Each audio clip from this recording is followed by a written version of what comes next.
Well, good morning, friends, and welcome back to Building the Bruce. It's Monday, and I am up here.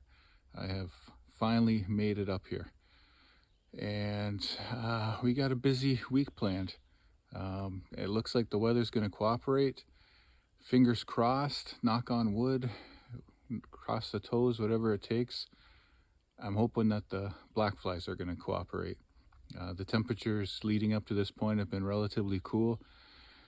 It is supposed to be a nice, sunny, warm, dry week, so we'll see what happens. So far this morning, I'm up walking around and no sign of black flies. I know last year when my friend Kevin and I were up here, we were up here around the 10th to the 14th, and we got pounded with black flies. It was terrible. So we actually end up leaving a little bit earlier than what we thought. So all that's on a previous video. But this year we're hoping for some more cooperation from Mother's Nature. Speaking of which, that did not really happen yesterday. And I'll explain that journey in a second. So stay with me. Yeah, so yesterday morning I left around, I got up at 4, beat the alarm, was up before 4 I guess. The rest of the family got up at 4 to help me get away, and by 4:30 I was on my way, and I guess I was up here at about 8:30 or so. I didn't stop in Wyerton. I did stop to get water at Burford Lake, and yeah, and about Wyerton, I guess I started hitting rain, which really surprised me because I didn't see any of that in the forecast. And then by the time I was getting water, it was kind of heavier. By the time I got to the property, it looked like it was going to settle in all day for rain, which totally changed my plans. So you can see I got the black landscaping trailer here. So that's an open trailer, so that wasn't so great, but I did have a couple tarps ready.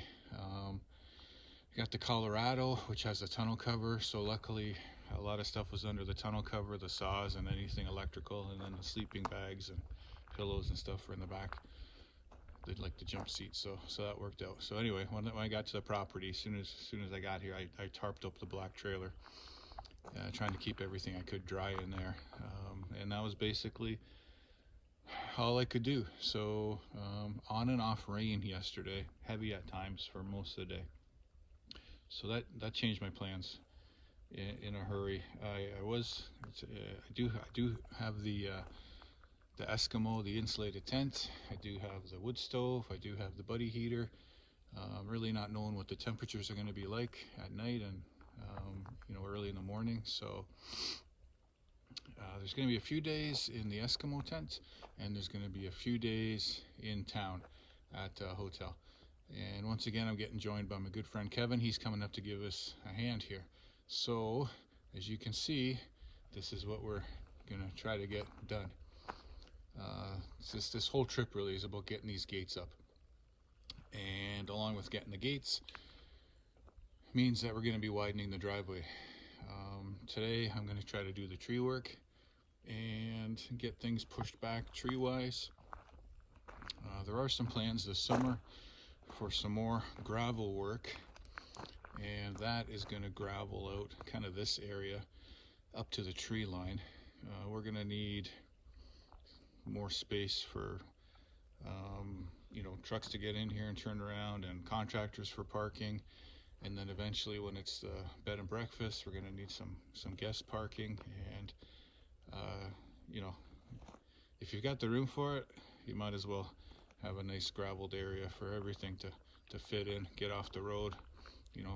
In the winter time, once you get snow banks, you're going to lose a portion of that. So that's why we want to go bigger initially. And if we need to expand out, we will. Gravel up here is relatively inexpensive, and trucking is trucking. So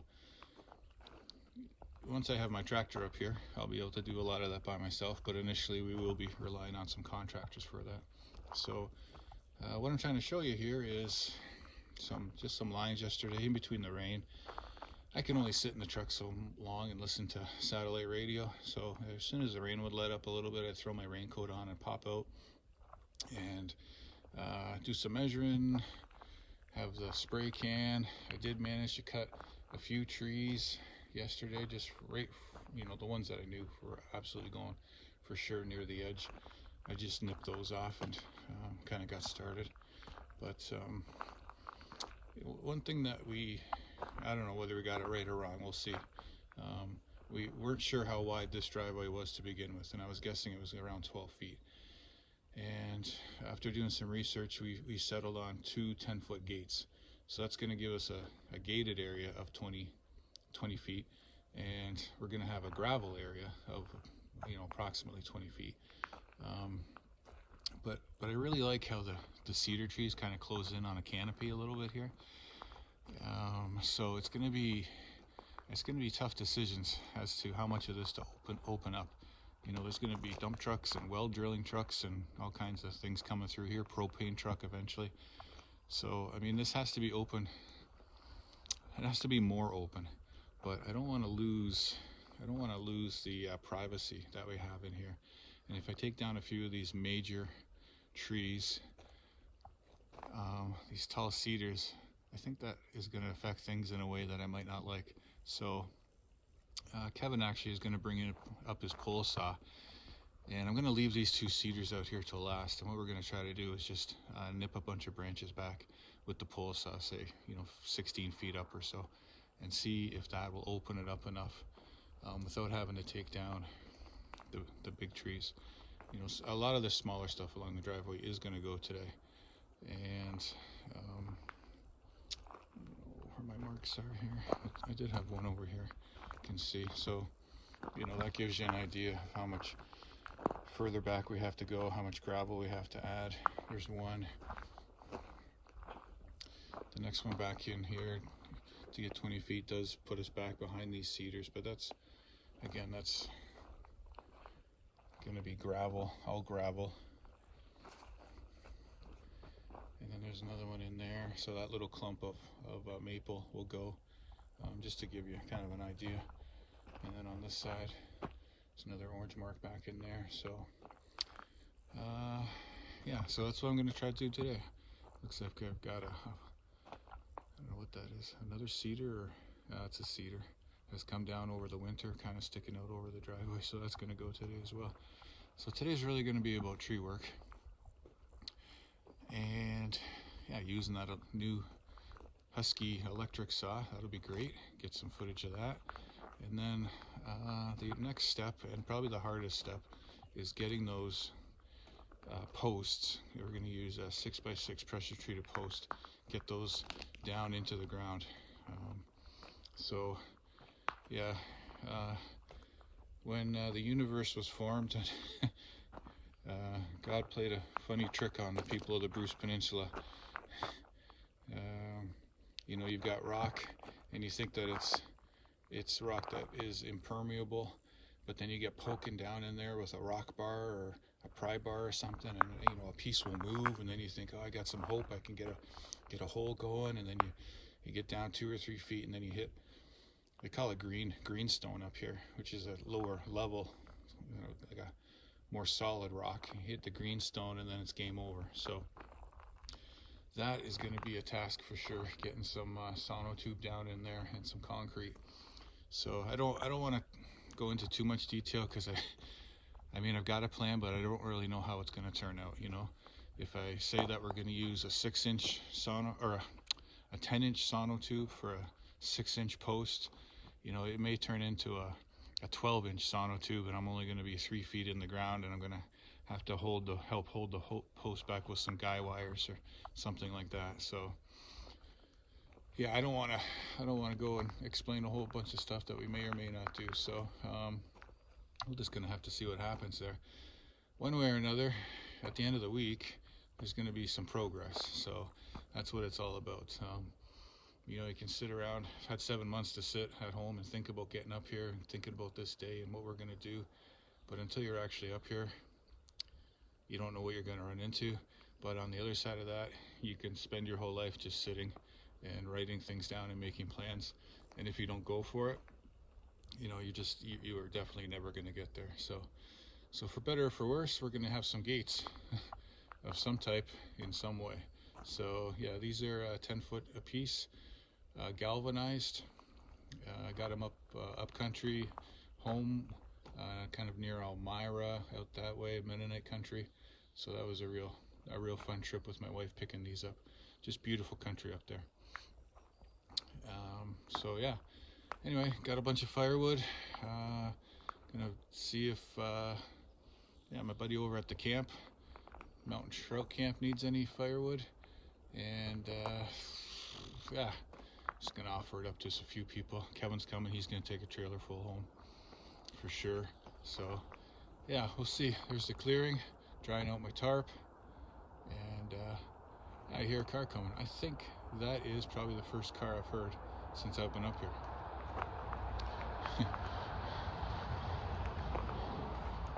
Which is wonderful, considering how much traffic we have to put up with at home. So yeah, there's Colorado down there. At much lighter load in the landscaping trailer that I've taken in the past. And talk about the feeling of not knowing that a trailer is even there. It was just super easy to haul. Kind of forgot about it at times even. So yeah, I would say yesterday maybe I spent about an hour with the raincoat on, just walking around looking at things and seeing if there was any big blowdowns or how things have changed over winter. So that was really enjoyable. And yeah, off to a slow start this morning. That's okay. So what happened is once I realized that if I was going to try to set up any tents or anything yesterday, everything was going to get soaked. I just resigned myself to the fact I'm sleeping in the truck again. So, you know, that's never the greatest experience ever. But you know, it kept all the important things relatively dry. Sleeping bags and you know, cots and stuff like that relatively dry.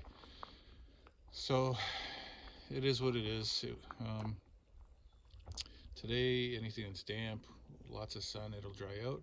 And yeah, I think probably I'll spend this afternoon probably just setting up the tent and figuring out what I'm going to do for heat and checking the temperatures overnight, and you know, trying to decide if I'm going to go wood stove or buddy heater. It's definitely not temperatures where you need much heat, and that's where the buddy heater is nice. You can just turn that on for like 10 minutes when you're getting up in the morning, getting out of the sleeping bag, put your clothes on. You know, you got 10 minutes, a little bit of warm up, and then at night, same thing as you're getting ready to go to bed, 10 minutes. So you're not committed to all the heat from the wood stove, and it certainly takes up a lot less space. So anyhow, I am going to, I got a coffee made, and I'm going to have that and move a little bit of stuff around here, and yeah, get on with it. Get some trees cut. I do have a nice ash in there that is, I mean, nice for firewood. I guess that's about all. So it looks like it's about, I don't know, 8 or 10 inches across. So I'm going to bring that down today too, because it is dead. I had my eye on that last year. So that'll come down. I might try the electric saw for that, you know, see if I can do that whole tree. You know, well, I can do the whole tree, but see how much battery capacity it's gonna require for that.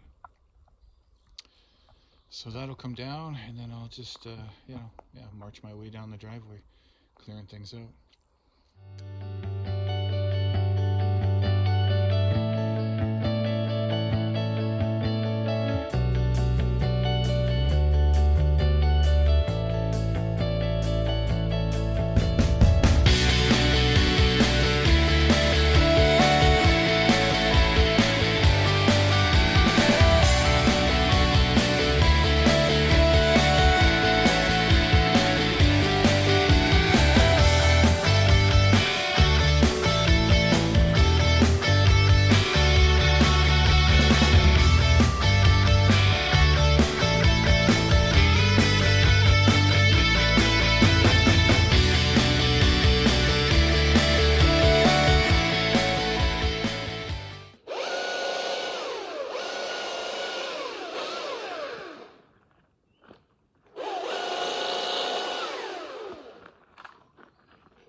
Okay, so look at that. I am basically out of battery at this point.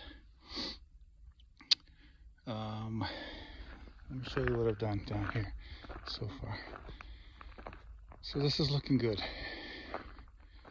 I've got a maple left and that broken balsam fir to take down, and a little bit more cleanup, and then the side will be done. So I'm getting the feeling that once that side's opened up, when Kevin comes tomorrow and brings his pole saw, once I nip off those bottom branches off those cedars, I'm kind of thinking they might be able to stay, and that'll make me really happy if that's the case. Okay, so back to this guy. So yeah, it's pretty much depleted. I would say the last few cuts it was kind of stalling to get started. But let me show you what I've done here with that single battery so far. So this entire brush pile, and then that's the ash. So Kevin's going to be taking that home, and then over here, just this little pile so far. This is what I've generated for firewood. And it is just about 11 o'clock. So I've probably been at it pretty steady, you know, not steady cutting, but steady for about 2 hours, you know, cutting and hauling brush and cleaning. And so my initial thoughts, so that guy, initial thoughts are, I like it a lot. I gotta say, so far I'm really enjoying using the saw. I did make one stump cut on that ash with my 261, still 261, and I gotta say it almost felt guilty for starting it up because it's so quiet up here, you know. I think maybe 2 cars the whole morning have gone past, and other than that it's been birds and wind and quiet. So yeah, I almost felt guilty when I started it, and it's always a good starting saw, but you know, typically it's 6 or 7 pulls, so that's what it took again. And then the warm up, and then, you know, a couple cuts, you know, did the stump cut over here just because it's a little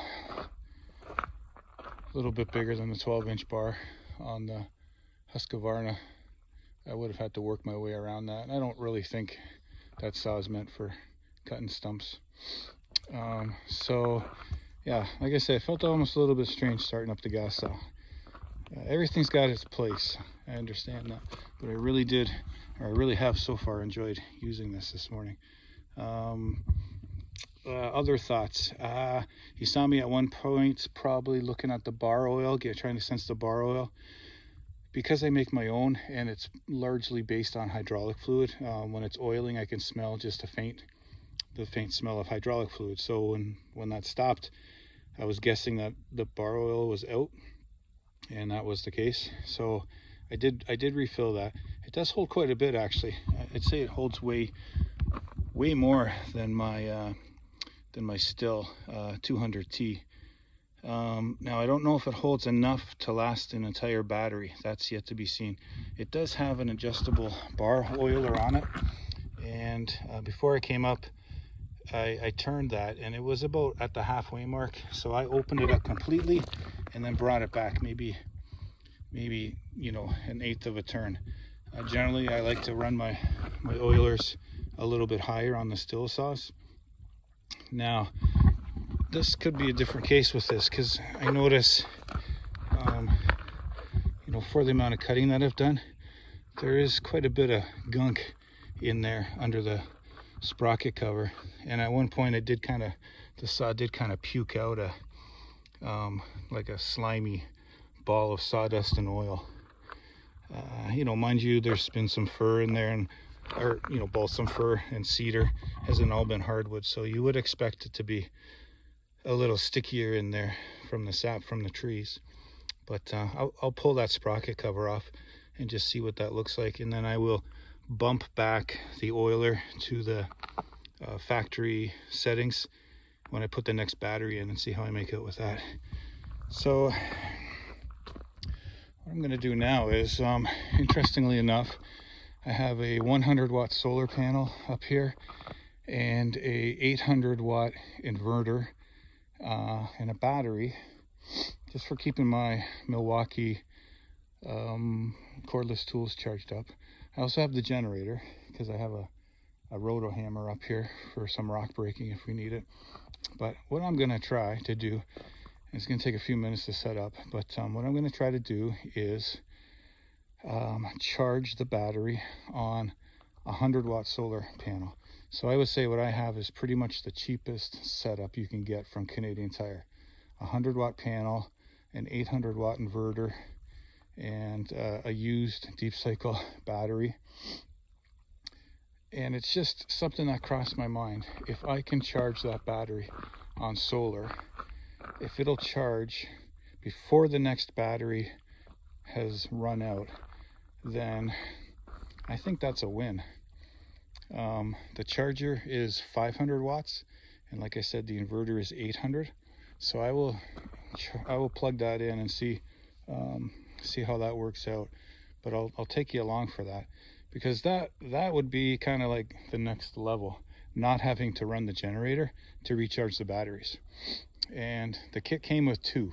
So if I can have that battery charged before I need it, then and based on the runtime that I got out of the first battery, I mean, it should be very possible. Then that will be a win for sure. Yeah, so let me go give that a try, and you guys can follow along with that. Okay, so I didn't film the setup. Oddly enough, at the same time, my smartphone is just about dead, so now I'm powering that off of a booster pack. I'm a big fan of these, actually. This has been amazing for charging phones and boosting vehicles, charging batteries. It's had a lot of different uses up here over the years. Can start my tractor, four-wheeler. I've had this probably at least 6 years. And can charge the smartphone from dead a good 2 or 3 times on this battery. So yeah, another fan of this product. Anyhow, back to this setup. So you can hear some noise, which is a good sign. So the Husky charger is it has a fan that cools that battery as it's charging.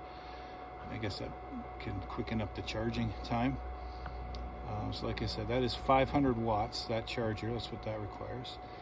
There's a MotoMaster Nautilus battery, deep cycle, and on top of that is a Canadian Tire Eliminator 750 watt inverter. I stand corrected, I said it was 800, but it's 750 watt. And then behind that is my Canadian Tire solar panel, which incidentally is broke. It blew over in the wind a couple years ago and smashed, but I've taped it with packaging tape, and as far as I know, it's as good as the day when I bought it. When that happened, I thought it was going to be landfill, which is kind of heartbreaking, but I quickly went online and found that is a viable solution, is to tape them with clear packaging tape, and they will hold together. So that's exactly what's happened, and it's working out great. Yeah, so between the solar panel, 100 watts, one deep cycle battery, the inverter, and the solar panel came with its own charger, and right now it is showing that I am producing and drawing. Even with the draw, I'm still producing 12.1 volts, which is going into that battery. So I do have a second battery that when we had the trailer up here, I had the batteries wired up together. And I imagine with a second battery having more capacity, there'd be less chance that I am going to draw down more than what I am producing. So that's my only concern, is that the inverter is not going to be able to or not the inverter, I guess the battery, or maybe even the panel, being only a 100-watt panel, is not going to be able to keep up with what the Husqvarna charger needs. So of course there's ways around that. Add a second panel, spend some more money, but yeah, right now I started this approximately 4 minutes ago, so I'm going to see how long it takes to get to a full charge. So to me, as long as I've got 12.1 volts going in, over 12 volts, which is what the inverter needs, then I am keeping up. And I know if the draw on the inverter exceeds what the panel or the battery can provide, then an alarm will go off and it'll shut down. So I'll be able to hear that. So what I'm going to do is just kind of stick around. I've got lots of stuff to set up and dry out, and the sun's out, and yeah, it's I'll spend an hour or so getting that kind of stuff done before I head back. And just you know, curiosity has got me whether this is going to work or not. Geez, I've already got 2 bars charged. When they say it takes like 40 minutes, I don't know. We'll see. But I am really interested to see how well this is going to go. So far, so good. Okay, I'll catch up with you when we're a little bit further along with the charging process. Okay, so look at that. I am basically out of battery at this point. Let me show you what I've done down here so far. So this is looking good. I've got a maple left and that broken balsam fir to take down, and a little bit more cleanup, and then the side will be done. So I'm getting the feeling that once that side's opened up, when Kevin comes tomorrow and brings his pole saw, once I nip off those bottom branches off those cedars, I'm kind of thinking they might be able to stay, and that'll make me really happy if that's the case. Okay, so back to this guy. So yeah, it's pretty much depleted. I would say the last few cuts it was kind of stalling to get started. But let me show you what I've done here with that single battery so far. So this entire brush pile, and then that's the ash. So Kevin's going to be taking that home, and then over here, just this little pile so far. This is what I've generated for firewood.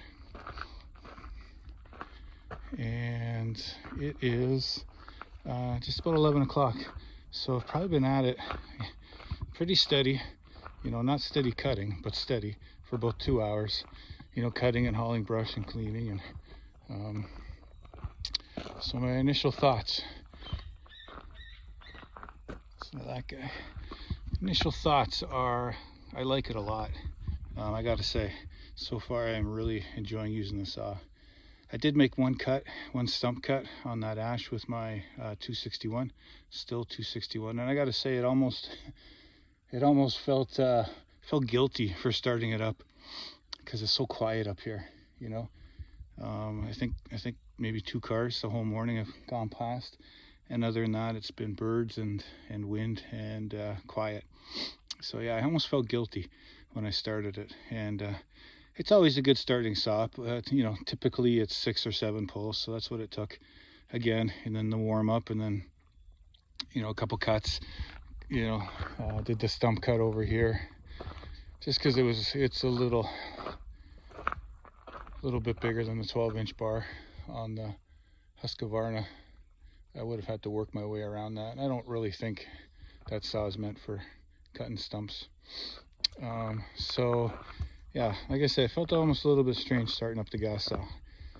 Everything's got its place, I understand that, but I really have so far enjoyed using this morning.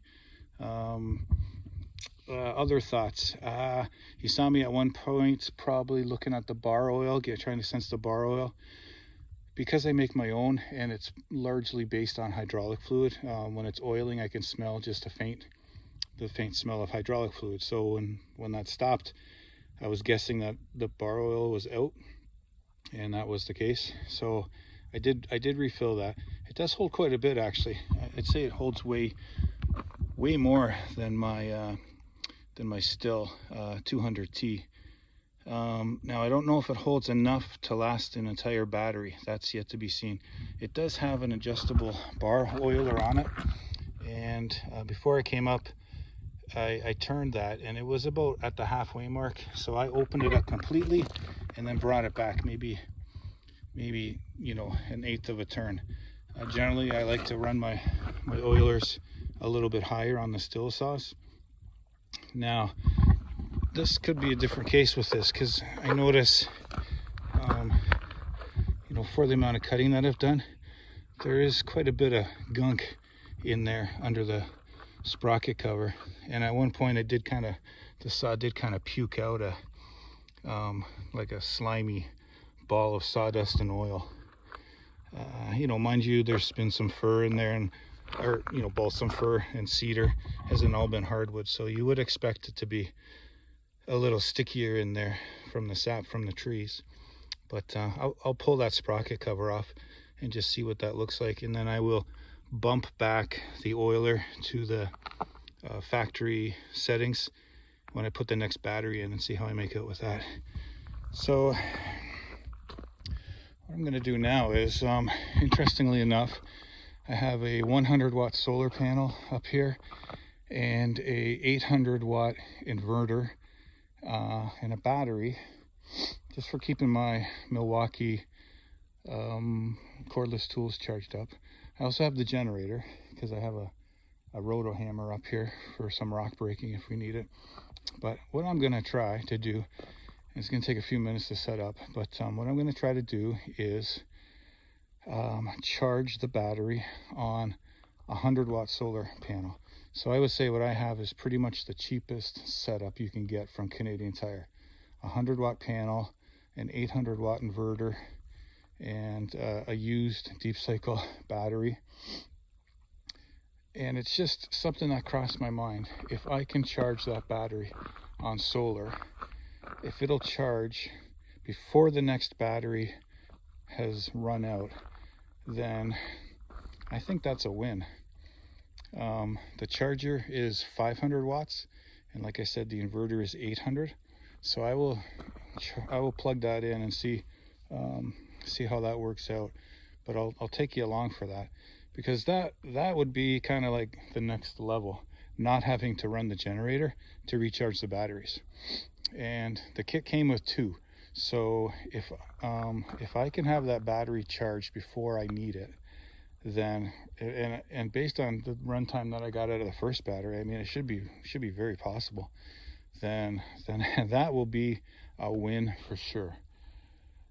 Yeah, so let me go give that a try, and you guys can follow along with that. Okay, quick little update here. So the sun has kind of gone away. It is 11:31. I started at 11:14.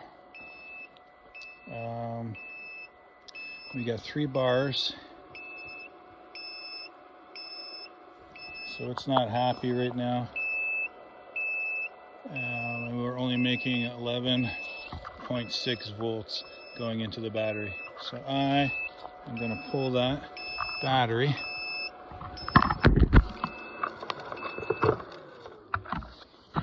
Okay, so that's what was making the alarm. Let's see here. So right away, my volts jump up to 12.3. So the draw from that charger obviously was exceeding what the panel could supply to the battery and inverter once the sun went away. It's funny, it's 50% dimmer now out here than it was when I started, but I think it's doable. I think on a good sunny, strong sunny day, it's doable. So I'm going to leave this now, let that battery recover, and then see what the weather conditions do. Hopefully this is just going to pass through and the sun's going to be out nice and bright, and I'll finish that battery off. But I think it's doable. Waiting for the sun to come back around to give the car battery some time to charge up, to be specific. Anyway, so I pulled the clutch cover off the Husky, and it is, yeah, it is packed in there for sure. So I don't know if that affects anything, resistance on the chain, or puts strain on the motor. You can see where the sprocket was sitting. So yeah, maybe a little bit more than I would have expected to see. So what I will do, like I said, I'll put the oiler back to factory specs and see if that improves any. Good news is the squinch from the still saws also fits the clutch cover nut on the Husky, which is nice, because the one that they supply, can't find, the one that they supply is a little bit on the short side, so that is better. So I'll just clean this out, flip the bar over, and adjust the oiler and see how we do. Okay folks, so yeah, I got a bit of time here. Let me show you a few things about this. So the oiler actually seems to have 3 positions. So there's like less oil, more, and there's a little click there like an indent, and then more. So factory setting is the middle position. So I had it on the high position. I'm going to move it back to the middle position, and then if that fails or keeps oiling a bit too much, then I still got the low position left. So I'll put that in the middle.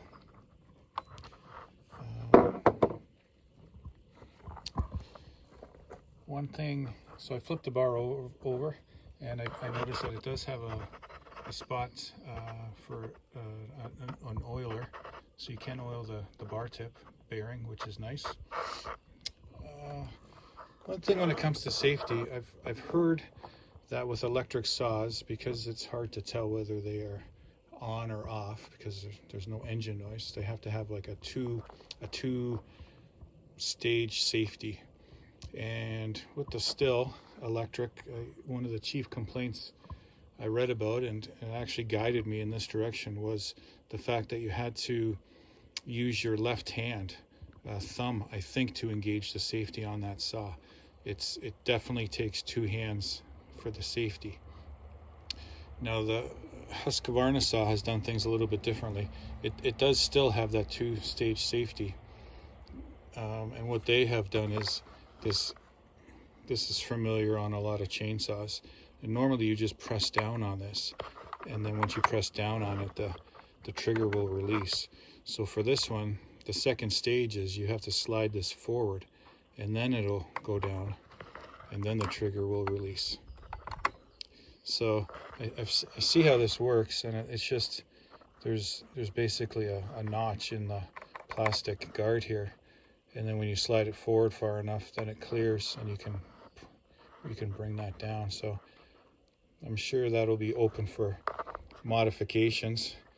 I'm not going to suggest that at all, and in fact, with the gloves that I was wearing, which are really a very light like rubber kind of glove, it was very easy just to move that forward and then bring the safety down. It's not really an issue at all. It's almost intuitive. When you slide your hand into position, it just moves that forward, and then up and down is free. So that's nice. I would take a guess that people who are seriously considering the Husky and the still, like I was, even being a longtime still fan, are really put off by the way that still has done that safety switch, having to use 2 hands. And I know, there's a warning right on the box that this is only to be used by trained arborists and tree professionals. And, by no means am I a professional arborist or a, tree worker. I have taken plenty of courses. I have plenty of experience, but we are all open to bad habits. If the manufacturers had their way about it, there would always be two hands on the saw, no doubt about it. In real world applications, a top handle saw, sometimes referred to as the one handle saw, that's not necessarily how it's always used. And, I still find myself doing that quite often, with my hand on the piece of wood. I think whether it's a gas saw or electric saw, any top handle saw, the idea is to have the chain rotating before you engage the wood. So there's no chance that chain is going to chatter across the limb or across the wood and find its way into your hand. So I'm not at all suggesting how a person should operate a chainsaw. I don't want to go down that road. But as a consumer, I definitely prefer how Husky has gotten around that requirement for the 2 stages of safety for the electric saw. It definitely still is, and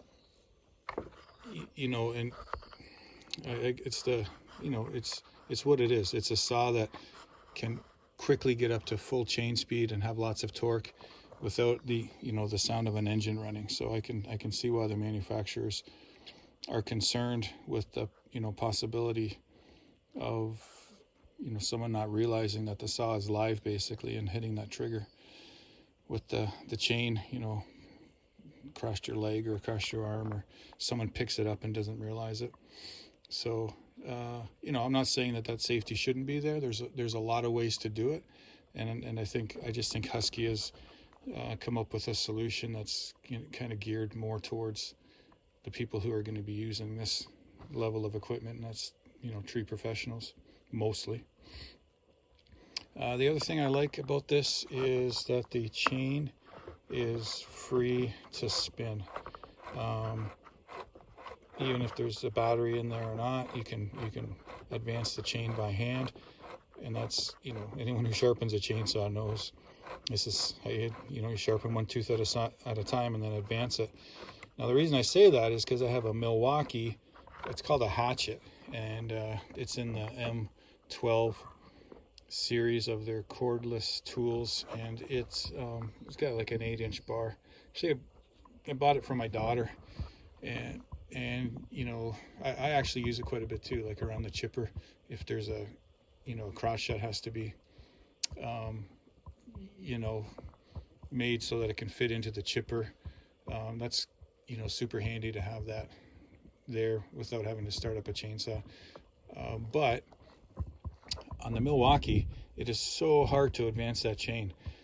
I've actually bent a file trying to move that chain forward just to sharpen the next tooth. So, obviously this is what Husqvarna has come up with, is a better system. So this feels like a gas saw. You sharpen this the same way as a gas saw. You don't have to do anything special to have that chain released. So yeah, just a little quick note on that. So yeah, like I say, so far I'm really impressed by this. I'm going to head back to the solar panel and see where we're at, and hopefully get back to cutting soon. So folks, you can tell by the sound of the generator, it didn't quite get there with the solar option. So I'm taking this time just to finish off that last bar on the battery, and then also top up my booster pack since the generator's running. So that Honda inverter has an auto throttle. So right now it is running on the low setting. It never throttled up when the Husqvarna charger came on. So it's not drawing a tremendous amount of current, or else the Honda generator would have throttled up to meet that demand, and it didn't happen. So it's still relatively quiet, but it is running a gas generator. So yeah, the definitive answer right now is it wouldn't quite do it. Even though I've got pretty much full sun now, and I'm generating 12.8 volts. Once I hooked up the charger, then that dropped down to 12 and then 11.9, and then as soon as it hit 11.9, the Husqvarna charger started beeping again. So I don't want to hurt any of the electronics in there. I'm not going to keep trying to retest that. So yeah, I gotta find out a little bit more about how this works. I do have a second battery, like I said, that I can hook up, which gives me twice the capacity into that inverter, but at the end of the day I still have 100 watts being generated. So will twice the storage capacity allow me to fully charge the battery? That's the question, without doing a lot of complex math, which I don't understand when it comes to solar. You know, not that I can't learn it, I'm ignorant to how it all works at this point. So that would be my first try, would be to hook up my second battery and have both of those batteries at 100%, and then charge or see how far I can get with the Husqvarna charger again. Now I don't have that second battery with me, or the cables to do the connection, so that's going to have to wait till I get home. But yeah, in the meantime, you know, I will use the solar panel and the inverter while I'm up here. I could have charged my booster pack off of that. It's all set up to charge off of 12 volt, either in the vehicle while you're driving. But since I got the generator running, I might as well make use of that gas. So yeah, you know, from an environmental standpoint, sure, the electric chainsaw is great, but being where I am right now, and you know, we don't have power, so it's generator power or solar power. And if solar is not going to do it, you know, I'm not going to be able to spend days on end up here with 2 batteries and an electric chainsaw. It's just not going to work out. So right now it does look like I'll rely on the generator to recharge the batteries, but I'm not going to give up on the solar quite yet. So that will be a video for the future. Anyhow, one thing I can report on is the state of the black flies, and so far I've seen 1 or 2. They're little and they haven't really been bugging at all, so I don't know if that's going to change in the next few days as the temperature increases. You know, last year when we came up later, a week later I believe, as soon as I got out of the truck, I was swarmed, and that continued for all of the days that we were up here. So that certainly isn't the case right now. I did do a little bit of research about black flies and when they hatch and the conditions that cause them to hatch. So for sure it is temperature dependent, but it's not so much the temperature of the air, it comes down to temperature of water. Black fly eggs are laid in moving water, like streams and creeks, and that water has to reach a certain temperature before the eggs will hatch into larvae. So it's not so much air temperature directly, but you know, strong days of sun and warm temperatures will warm up the water and cause that hatch to take place. So if you own property with standing water seasonally, like I do, you don't have to be worried that is going to contribute to the black fly situation. If you have a creek or flowing water through your property, that's a different story. So that's some of the things I have learned so far about black flies. Anyhow, it's time for lunch.